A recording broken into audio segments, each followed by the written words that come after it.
लोकशाहीचा बुलंद आवाज, रिपब्लिकन वार्ता, महाराष्ट्र। बाजार सावंगी पोलीस चौकीचे जमादार संजय सपकाळ यांची वाळू माफियांविरुद्ध कारवाई। 2 वाळूचे ट्रॅक्टर ट्रॉली सहित जप्त।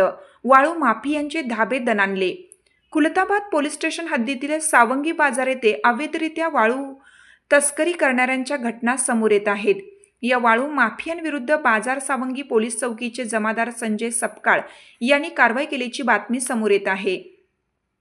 याबाबत सविस्तर माहिती अशी की खुलताबाद तालुक्यातील बाजार सावंगी पोलीस चौकीचे मुख्य जमादार संजय सपकाळ यांना खबरांमार्फत माहिती मिळताच त्यांनी दिनांक 19 फेब्रुवारी 2025 रोजी 1 वाजेच्या दरम्यान शेलगाव शिवारातील नवीन पुलाजवळ गिरजा नदीपात्रात वाळू भरीत असताना त्यांना आढळले।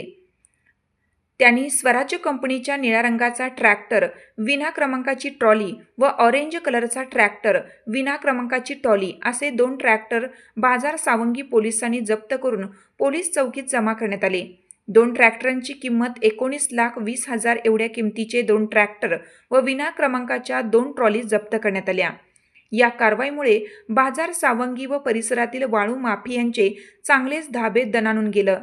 सदरची कारवाई मुख्य जमादार संजय सपकाळ, बनसोड, बिघोत यांनी केली आहे। पुढील कारवाई संजय सपकाळ यांच्या मार्गदर्शनाखाली सुरू आहे।